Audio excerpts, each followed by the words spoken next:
The Meaning of Human Existence by Richard Taylor. Richard Taylor, from 1919 to 2003, was an influential American philosopher who wrote much in metaphysics and ethics. His books include Metaphysics, Action and Purpose, and Freedom, Anarchy, and the Law.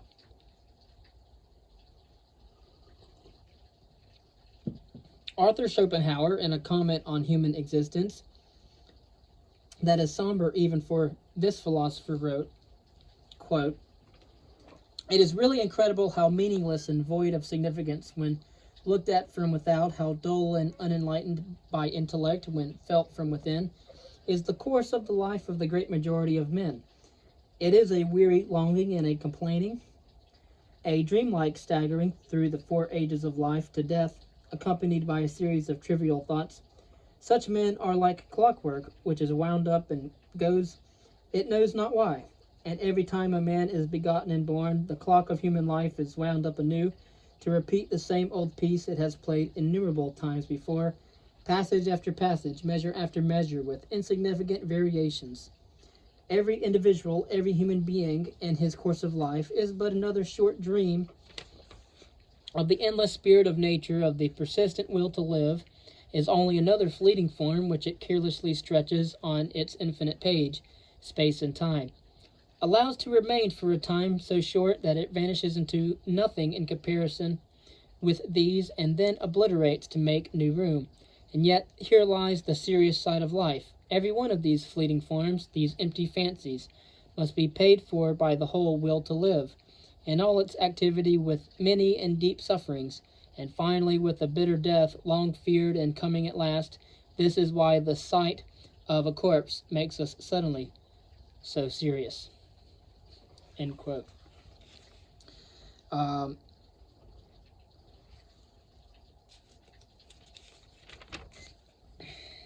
What Schopenhauer was calling attention to here was not, of course, some malady that might be corrected by modifying the structure of government, or by new economic order, or even by philosophical enlightenment. Nor was he claiming that human existence cannot be, at least in some cases, happy. Nor was he calling attention to the familiar evils that beset life. These themes belong to political and economic theory, or to ethics. Schopenhauer, instead, was suggesting that this meaninglessness of our existence is metaphysical, unavoidable, or part of the very nature of life. He accordingly offered no program for overcoming it. I am going to pursue this Schopenhauerian claim, but without any special reference to Schopenhauer. I believe that his perception was basically correct, that human life, in spite of its joys and in spite of the tenacity with which we cling to it, does have the character that led Schopenhauer to deem it meaningless. I also believe, however, that this is not the final verdict on life, and that having conceded to pessimism the facts that it claims are there, we can find another, to which both philosophy and religion have hitherto given little attention, that will at least partly redeem the otherwise forlorn description. Life and meaning. Life is not self-authenticating any more in person than in an animal. That a given thing, a housefly, a horse, a man, whatever, should be living is a fact, but not as such a meaningful one, for a life just considered by itself can be quite devoid of significance. Meaningfulness does not follow automatically on the mere occurrence of a heartbeat. Thus, the efforts so commonly made to sustain a fading and flickering life at all costs are entirely misguided. Here the potentiality for meaning has usually evaporated, and the effort at a mere prolongation of bodily processes can only rest upon the absurd idea that life itself, as a mere fact, is something precious.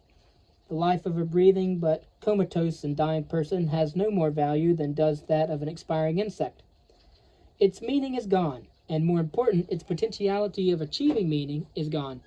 Nor does the fact that a given life is human automatically invest it with meaning. To be a living person may, and indeed certainly does, enhance the possibility of meaningfulness, but it is still only a possibility. Being human, as distinct from being something else, such as a canine or whatever, is not by itself a quality possessed of worth. Life's meaning for a dying person lies entirely in the life that has been lived, not in anything that exists any longer, even though that person is undeniably still possessed of his or her humanity. And the same, alas, is true of many those mundane lives are still far from over and even sometimes only just beginning. For while they have the gift of life and even the quality of personality, that is, of being persons, circumstances still will never allow them to give their lives the slightest meaning, or at least any meaning that is not as easily possessed by any animal. A person's life can be long, quite free from pain, and even enjoyed and clung to, yet bereft of meaning, for the life of any animal can have all these characteristics. Still, the extinction of that life can be without the slightest significance anywhere in the world, as meaningless as the autumn withering and falling of a leaf from a tree. People want to deny this, to claim that the life of every person has exactly the same value as that of any other, as though one needed only to be born and to draw breath from one day to another to have a meaningful existence.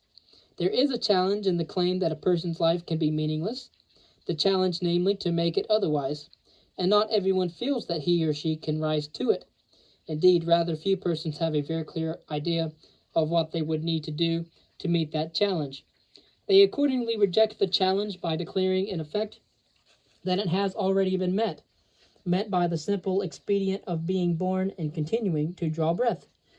There is, moreover, a threat in what has been said, the threat of discovering too late that one's own life is quite meaningless.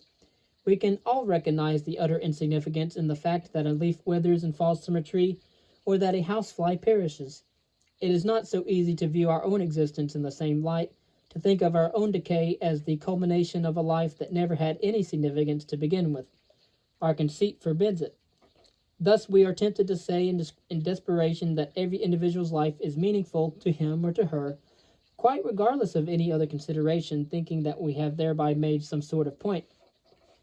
All this actually means, however, is that people normally cling to their lives no matter what, which is certainly true. There are exceptions, as in the cases of suicide or sometimes a weariness with life that comes with very advanced age. But normally the threat to life is regarded by anyone as supremely terrible. And you must also think that the universe is billions and billions and billions of years old, and we are just the culminations of exploding stars, the culminations of life that have existed for billions and hundreds of millions of years. Our lifespan is just a couple million seconds, and of course only about 10,000 months. Man is born, man dies, and nothing will ever change that. And most people just exist and then wither away without anyone ever recognizing. Now, all this actually means, however, is that people normally cling to their lives no matter what, which is certainly true. There are exceptions in the cases of suicide or sometimes a weariness with life that comes with very advanced age, but normally the threat to life is regarded by anyone as supremely terrible.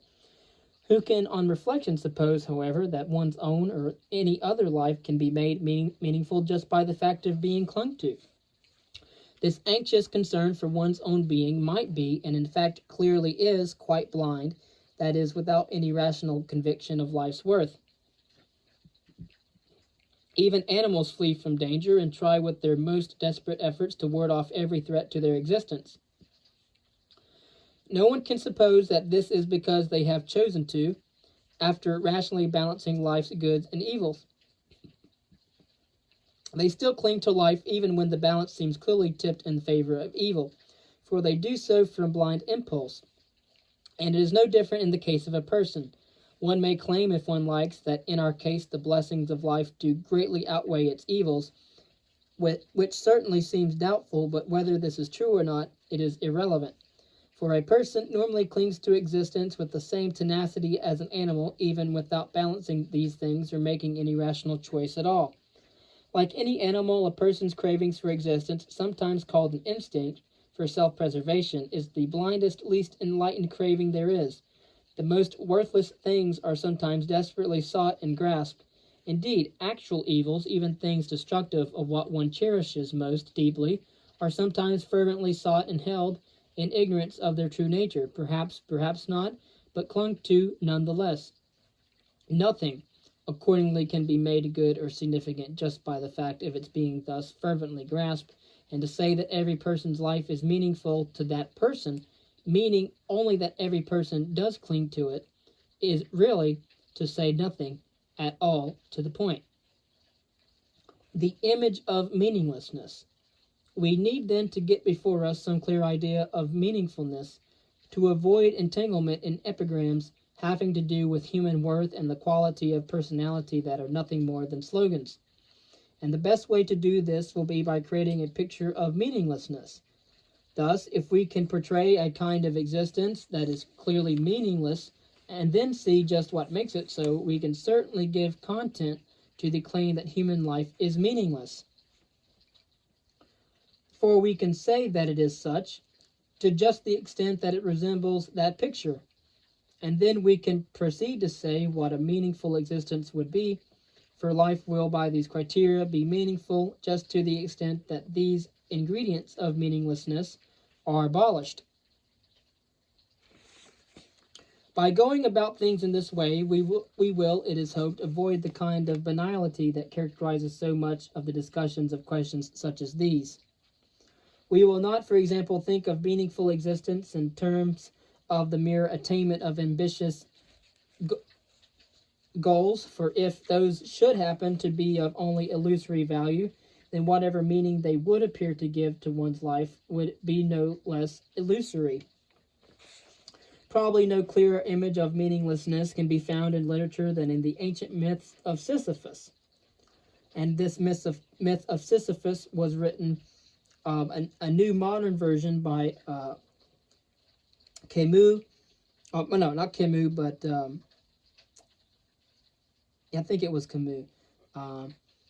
So Sisyphus, it will be recalled, in ancient philosophy, was condemned by the gods to his fate, that he should roll a stone to the top of a hill, whereupon it would at once roll back down, and Sisyphus would then have the task of again rolling it to the top, and it would once more roll to the bottom, and so on throughout eternity.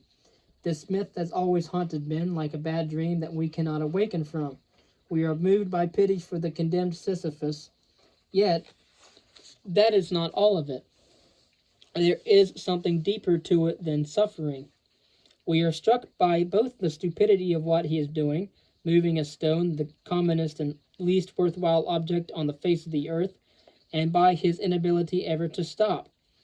If it were a jewel that he were moving, or perhaps a lovely picture that he was condemned endlessly to be painting, or the infinite stars that he was to try counting, then his existence would not be quite so pathetic. Then besides this is the element of a rhythmic recurrence of what he does, as though his life were divided into uniform cycles of rising and falling, with nothing ever becoming finally settled, either for good or for bad. The more important things to note about the picture, however, are that Sisyphus's labors are purposeless and endlessly repetitive. It is this combination that is unique to the picture and haunting. Of course, as you think, Sisyphus is rolling a stone to the top of a hill, just to let it roll back down again, walk back down and push it back up again, never really attaining to anything at all. The more important things to note about the picture, however, are that Sisyphus's labors are purposeless and endlessly repetitive. It is this combination that is unique to the picture and haunting. The pathos of it does not lie in the thought that Sisyphus is condemned to great toil, but rather that nothing ever comes of his efforts that must nevertheless be repeated forever. Not even the minimal achievement that the picture warrants, the mere coming to rest of the stone, is ever reached. It has always to be moved once again, endlessly, pointlessly, meaninglessly. These elements of pointlessness and repetitiveness would remain even if we were to suppose that the stone was not even heavy, that it could be transported almost effortlessly. Toilsome or not, the work would still fit the pattern of endless pointlessness.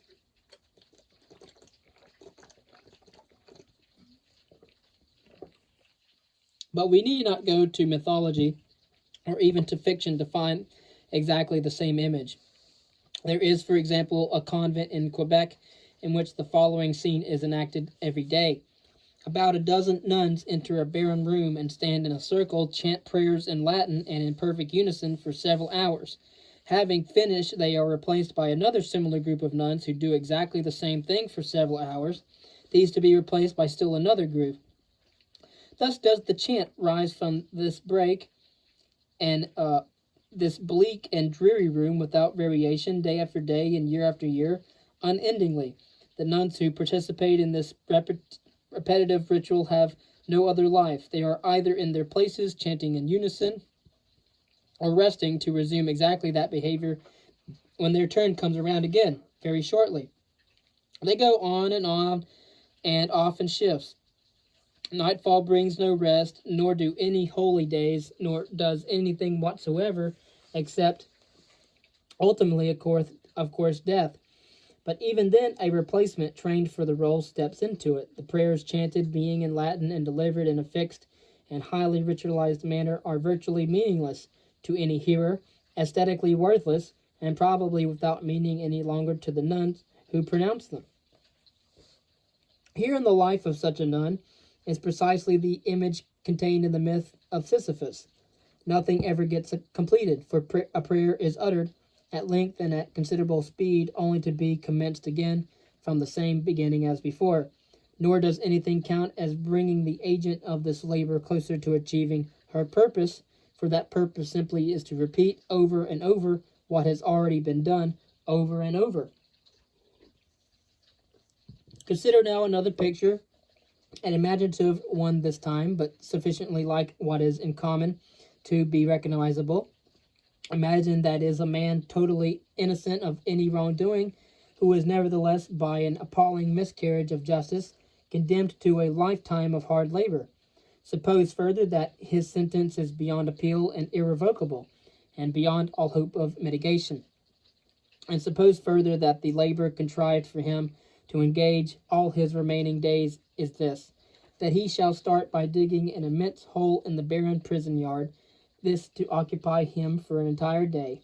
On the next day he will fill it up again, restoring everything to its original condition.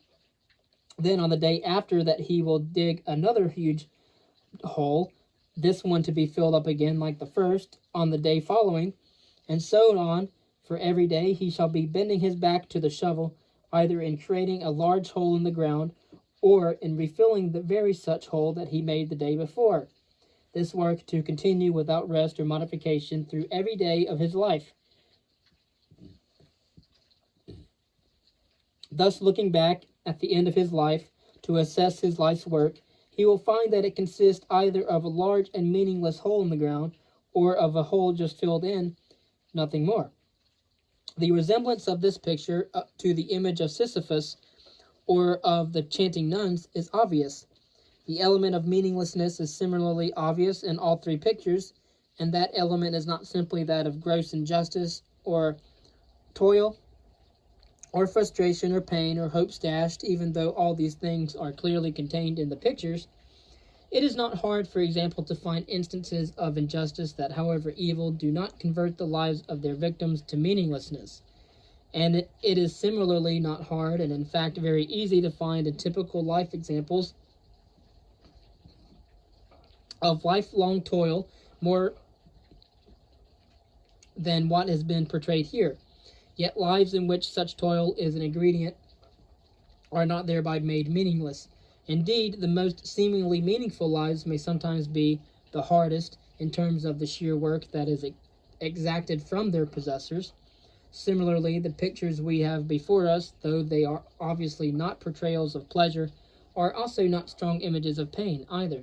If our purpose were to illustrate a life of pain, we could easily do much better than this, by describing almost any slum, for example, or terminal ward of a hospital. Nor again do we have before us the clearest images of frustrated hope. In the case of the nuns, it is even possible to suppose that their strange existence is the fulfillment of their hope, this having been ignited and fueled by a religious conviction. The meaninglessness in these portrayals is something different from all these things, and is perhaps captured by the following supposition. Suppose someone quite capable of understanding what he was being told were informed that his whole life would be spent in the manner of those illustrated. It is not hard to imagine the condemned man hearing and completely believing such a pronouncement, for example. What then exactly would be the cause of his despair? Simply this, that his life would thus be divested of all purpose, including even the minimal purpose of somehow avoiding total boredom from one hour to the next. That a lifetime should be spent to no purpose is, however common, tragic enough that it should in addition be deprived even of that minimal sort of variety that enables the hours and the days to pass by one more or less unnoticed, as his attention is drawn to other things, is totally appalling. We have here, in this combination of things, the very essence of meaningless existence. Meaning and contentment. Our next undertaking will be to see to what extent life itself resembles the pictures of meaninglessness that have just been sketched. Are those pictures aberrations? Do they express the rare, exceptional, the somewhat bizarre deviations from the normal course of life? Or do they, on the contrary, typify it? We cannot in a straightforward manner answer this question with respect to human life, for we are too close to it, and we tend moreover to interpret it through the reflections of hope and optimism, so that we are in danger of not seeing what is really there. This is sometimes clear enough with respect to certain individual lives.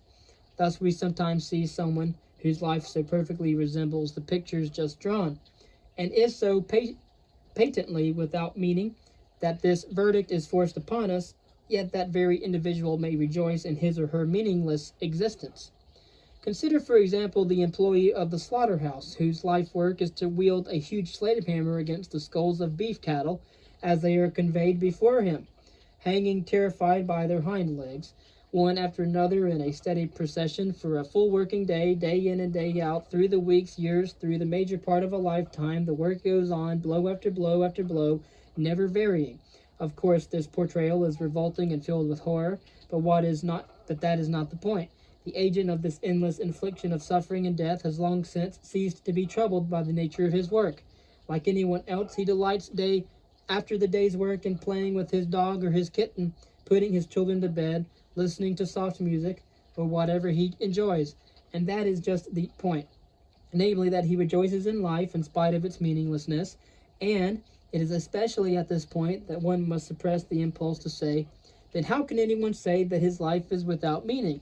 True, the individual rejoices, and true, the slaughterer's work is by normal standards valuable to humanity, possibly even necessary, and true, he does it well.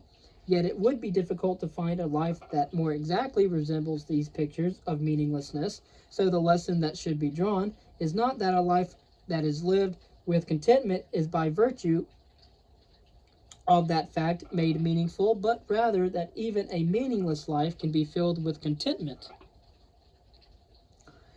And that is, of course, the great danger, that the inner satisfaction of our lives can blind us to their meaninglessness.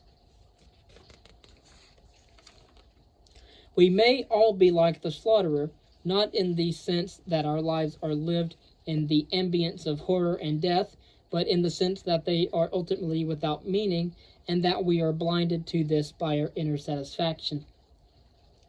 The meaninglessness of animal life. Instead, then, of looking directly at human existence at this point, we will have a much better chance of seeing things as they really are if we look first upon the life that surrounds us, at the whole of living nature, excepting human beings. We shall thereby avoid not only the misrepresentation of things arising from our own contentments, as the life we describe is not our own, but also the kind of fatuous investment of life with such qualities as dignity, nobility, and inherent worth that philosophers so delight in when humanity is the object of their inquiry. Whatever else one might say about insects and rodents, for example, the temptation is never to ascribe to them inherent worth. Consider then the life of any animal whatever, and note its perfect resemblance to the pictures of meaninglessness that have been sketched. We can begin anywhere with whatever living thing next catches our attention. Consider the ground mole. This pathetic and innocuous little animal has settled into the most forbidding environment imaginable, into the dark and abrasive earth itself, and there each generation lives out its life in unredeeming toil. This animal has vestigial eyes, capable only of distinguishing light from darkness, and it instinctively knows that the moment light appears, it is vulnerable to whatever preying animal is about. Its huge shovel-like claws get it with incredible labor from one point to another, and this is how it spends its life, digging. And to what end?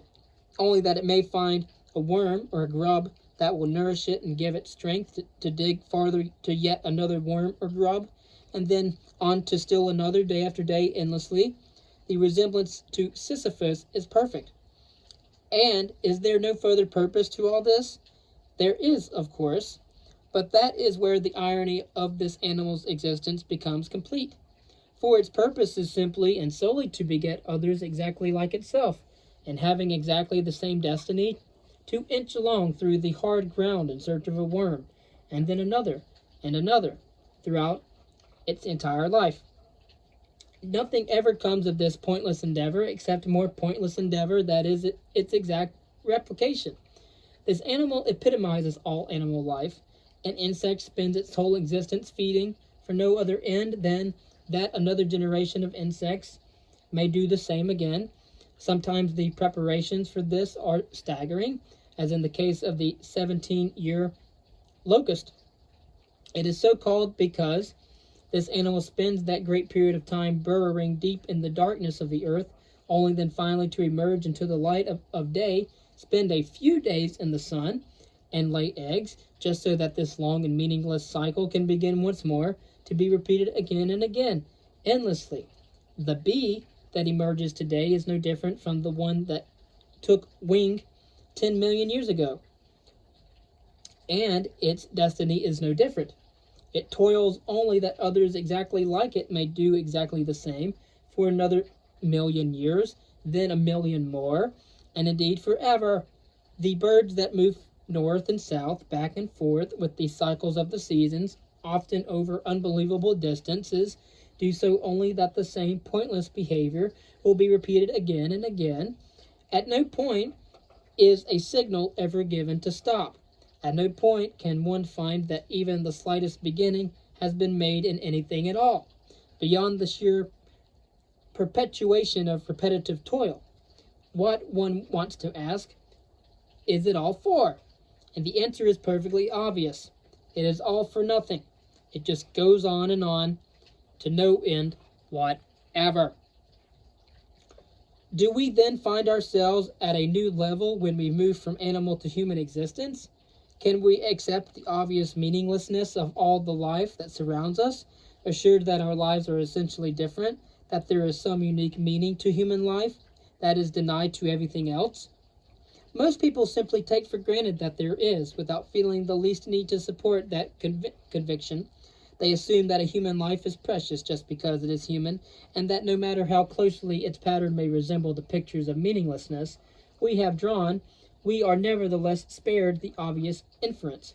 And there have, of course, always been plenty of philosophers and theologians to add their own comforting assurances, as though what is there in question should be perfectly obvious to all. Thus, theologians and clergy claim man to be the very image of God, and their hearers nod their automatic assent without even knowing what might be meant by this, beyond the implication that human life is not without meaning. It is the comfort conveyed by these words, and not their truth, that elicits assent. And philosophers, for their part, speak of the human dignity, absolute worth, and autonomy that are shared by no other living things. Again, the declarations are comforting, however meaningless to the mind. Some have turned with great hope to man's supposed rational nature, even calling this the divine element, after the manner of Plato and Aristotle.